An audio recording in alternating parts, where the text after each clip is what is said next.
You just got a raise. Congratulations. You're now poorer than you were 6 months ago. I know that sounds backwards, so stick with me, because this happens to almost everyone, and almost nobody notices it happening.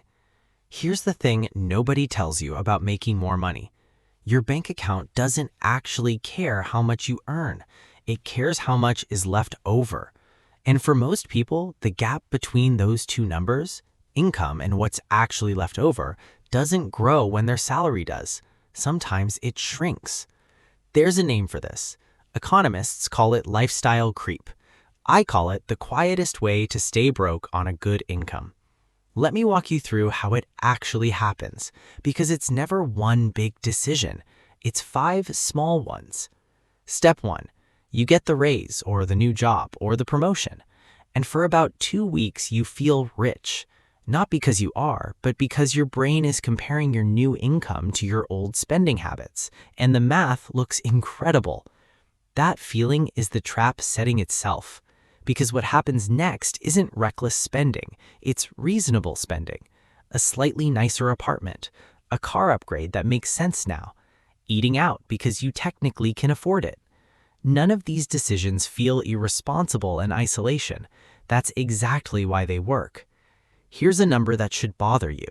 Research on income and spending consistently shows that as people earn more, their spending tends to rise almost as fast, sometimes faster in the short run, especially right after a raise. Your savings rate, the percentage of income you actually keep, barely moves. For a lot of people, it doesn't move at all. So picture 2 versions of you. Version 1 earns $60,000 a year and saves 10%, $6,000. Version 2 gets promoted, now earns $90,000, but lifestyle creep pushes spending up just as fast, so the savings rate stays at 10%.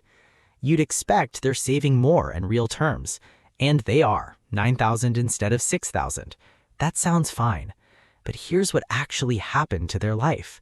Nothing changed. Same stress level around money, same "I'll start investing seriously next year," same feeling of never quite getting ahead, just with a bigger number attached to it. The reason lifestyle creep is so dangerous is that it never feels like a mistake while it's happening. Nobody wakes up and decides to sabotage their future. Every individual purchase gets justified. I earned this. I deserve this. I can afford it now. And you can. That's not the problem. The problem is that your savings rate, not your income, is what actually determines when you become financially free. Someone earning $200,000 a year and saving 5% is on a worse trajectory than someone earning $60,000 and saving 25%. I've said this before on this channel, and it's worth repeating because it's counterintuitive. It's not what you make, it's what moves. Now, I'm not going to tell you to cut out coffee or never upgrade your life. That advice doesn't work, and honestly, it's a little insulting to your intelligence. Here's what actually works. First, every time your income goes up, decide in advance what percentage of the raise goes to savings or investing before it hits your account.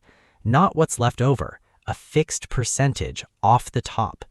Even 50% works. You still get to enjoy the raise, you just don't let all of it evaporate.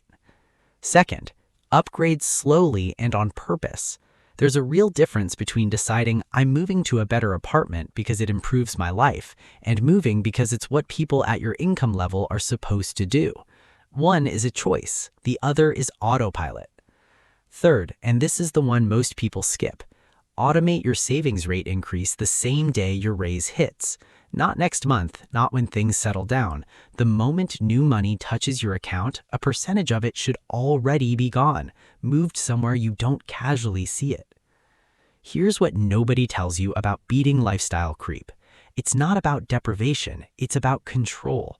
The version of you that captures half of every raise isn't living a smaller life, they're just building a second life in the background, one made of investments and options while still enjoying the first one. That's the actual goal, not more income, more gap between what you earn and what you need. If this was useful, the best thing you can do is stop and actually calculate your current savings rate. Not guess it, calculate it. Most people are surprised, and usually not in a good way. Subscribe if you want more of this. No hype, just the numbers that actually move the needle. I'll see you in the next one.